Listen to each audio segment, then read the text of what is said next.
अस्सलाम वालेकुम।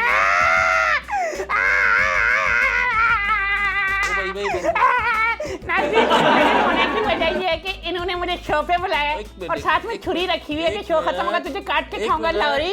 एक मिनट पहले मैं बोल लूं। बोल यतीम मूली बोलना। अस्सलाम वालेकुम नाज़रीन, आप देख रहे हैं डेली पाकिस्तान। मैं हूं आपका मेज़बान काशिफ शकील। नाज़रीन, लाहौरियों से रूठी हुई शख्सियत जो आज हमने एक पकड़ ली है, डड्डू। आज हम इनके मौक़िफ़ जानेंगे। ये हमारे साथ मौजूद हैं। इन्होंने आज एक प्रेस कॉन्फ्रेंस करनी है। प्रेस कॉन्फ्रेंस में इनके क्या मुतालबात हैं? नाज़रीन, आज की प्रेस कॉन्फ्रेंस का मकसद ये है कि लाहौरियों को बताना है कि जितना ये मुल्क तुम्हारा है उतना ये मुल्क हमारा भी है, बल्कि हमारा तो इसके परचम जैसा हमारा कलर भी है। तुम लोगों को बताना, अगर तुम लोगों को फिर भी यकीन नहीं है तो मैं आज तुम लोगों को गा के बताता हूँ पाकिस्तान का कौमी तराना।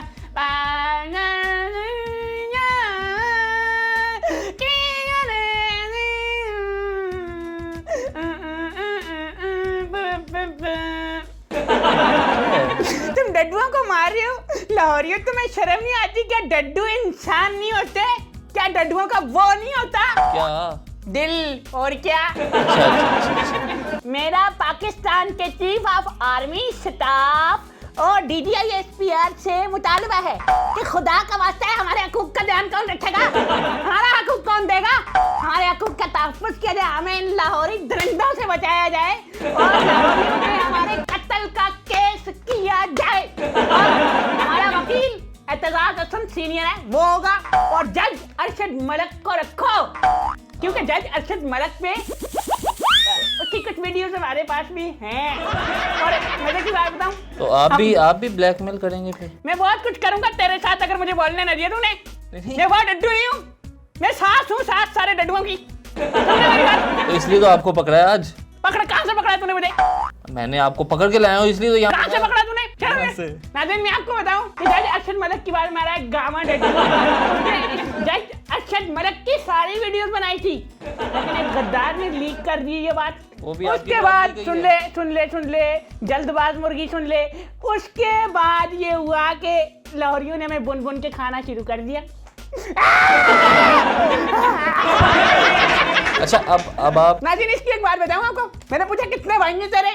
कहते 4 भाई। मैंने कहा तेरा कौन सा नंबर है? कहते टेलीनार का। ये ऐसा नहीं था, जुगत मारी थी। मैंने कहा डड्डू भी एक जुगत गंदे, ये क्या छोड़ी तूने? यार मैं अब जा रहा हूँ एक गंदा। आप खुद तो छप्पड़ में रहते हैं, ये तो आपने सारी अपनी रुदात सुना दी। अब मुझे बताएं कि आगे बचने के लिए क्या लाए अमल इख्तियार करेंगे? देखे मिस्टर कदीम समोसा साहब, आपको मैं ये बात बताऊं कि आगे हम शरीक हो रहे हैं मौलाना साहब के साथ धरने में। हम उनके साथ धरने में जाएंगे, हमारे हकूक के लिए भी हम लड़ेंगे। मैं स्टेज पे खड़ा होकर खिताब करूंगा। मेरा तो दिल करता है कि मैं अपनी एक पार्टी बना लूं। पंजामार पार्टी का नाम सुन, डड्डू मुस्लिम लीग भुट्टो। क्या? डड्डू मुस्लिम लीग भुट्टो। ये किसके साथ मिलाई जा रहा है? ये मेरी पार्टी का नाम होगा। और मैं तो कहता हूँ अभी हमें वोट का हक दो, हमारे हकूक रखो, हमारा एक अलग शेर बनाओ। क्या दो? हक वो नहीं, हक दो, हमारा एक अपना शेर बनाओ, हमारी अपनी ट्रैफिक पुलिस हो, हमारी अपनी बैंकिंग सिस्टम हो, डड्डू ट्रैफिक, डड्डू बैंक सारा हो। तुम लोगों ने हमें पाकिस्तान से अलग किया हुआ, क्यों अलग किया हुआ है? ये क्या तरीका है? एक गाड़ी में तो सारे डड्डू आ जाएंगे। छोटी गाड़ी में ना? कौन सी वाली? इतनी वाली, वो जो बच्चे खेल। वही वाली। तुम तो हमें सस्ते में सारा काम करके दे सकते हो, जहाज भी छोटे छोटे बना के उड़ा सकते हो। तो उसमें पायलट भी डड्डू होंगे। अब इस पार्टी का मंशूर क्या होगा? देखा, मंशूर भी होगा। मंशूर से पहले से बात, हम डरना जो होगा, डरने में हम बहुत ज्यादा क्या ये करेगा वहाँ पे खिताब करेंगे। खिताब मैं तो कहता हूँ मुझे इस मुल्क का प्राइम मिनिस्टर बना दो, खुदा की कसम। दुनिया भर के डड्डू यहाँ नौकरियां करने आएंगे, दुनिया भर के डड्डू। नहीं तो उसके अलावा मैं बात, मेरे 2 मंशूर तूने पूछे ना, 2 मंशूर। एक मिनट यहाँ पे मैं आपको काटता हूँ। पहले आप कह रहे हैं 1 मिनट नहीं, मेरी टाइमिंग बहुत है। धरने में जाना है। धरने में क्या भी वो छप्पड़ बनाना पड़ेगा मौलाना साहब को? देखिए मौलाना साहब को छप्पड़ नहीं, बात यह है कि मंशूर की बात हो रही है। मंशूर 2 हैं। एक हमारा मंशूर ये है, डड्डू को इज्जत दो।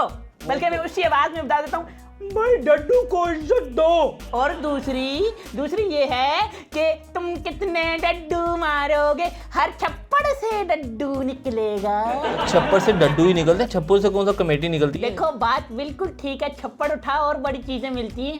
आपने कहा कि मैं धरने में भी जाऊंगा, आपने चीफ ऑफ आर्मी स्टाफ से भी रिक्वेस्ट कर दी है, DGISPR से भी कर दी है, सब कुछ आप करी जा रहे हैं, ये किसने आपको हक दिया है? देखो इजाजत हमने नहीं मांगनी, हम जुल्म के सताए हुए लोग हैं, हमारे साथ बहुत बुरा हुआ है। इतना तो नवाज शरीफ के साथ बुरा नहीं हुआ। जिस पे आपने कहा मैंने पार्टी बनानी है, आपने कहा मैंने धरने में जाना है, ये सारे इख्तियारात आपको किसने दे दिए? देख तूने मेरी वो बातें याद रखी जो मैंने की, मैंने पार्टी बनानी है, मैंने तो शादी भी करनी है, वो भी लौरियों के डर से नहीं कर सका क्योंकि मेरी डड्डी को खा गया लौरी, शिवालमे में डाल के खा गया मेरी मंगेतर को। वो कैसे पता चला उसे कि आपकी वो डड्डी उसको गिफ्ट में मैंने कीड़ी दी थी, कीड़ी। अच्छा, वो कीड़ी भी गई, वो भी गई, वरना कीड़ी से निजाम चल जाता भाई। हम तो डड्डू हैं, हम इंसान थोड़ी हैं, अच्छे बुरे की तमीज हम में नहीं है। ना जो आया कीड़ी भी चलेगी, तू भी चलेगा, सब चलता है भाई। क्या बात करी जा रहे हैं आप यहाँ पे अपनी प्रेस कॉन्फ्रेंस करने आए? देखो भाई प्रेस कॉन्फ्रेंस में आया जलाल में, मैं था कराची रहता था, तुमने लाहौरी डड्डू तो डराए हुए हैं। देखो मैं तो बोलूंगा, मैं लाहौर का डड्डू तो हूँ नहीं, मैं कराची का डड्डू हूँ। इधर लाहौर के डड्डू तुमने सताए हुए हैं, तुमने शर्म करो लाहौरियों। लेकिन मुझे, मैं बोलूंगा क्योंकि मुझे मुंह की वो है, पता है वो क्या? आम खाएगा, आम खाएगा तू, वो मुझे मुंह की। ये तू पूछेगा बाद में, कहेगा बात काट दो, उसका नाम काट दो, वो नाम नहीं बताऊंगा आगे, चल चुप लो या जो करना करो। उसके बाद देखो मैंने देखे, बल्कि एक मिनट मुझे कॉल किसकी आ रही है, देखते हैं मेरे पास मोबाइल भी है। इंटरनेशनल डड्डू तूने कभी देखा? कॉल आ रही है, एक मिनट सब्र कर। हेलो, क्या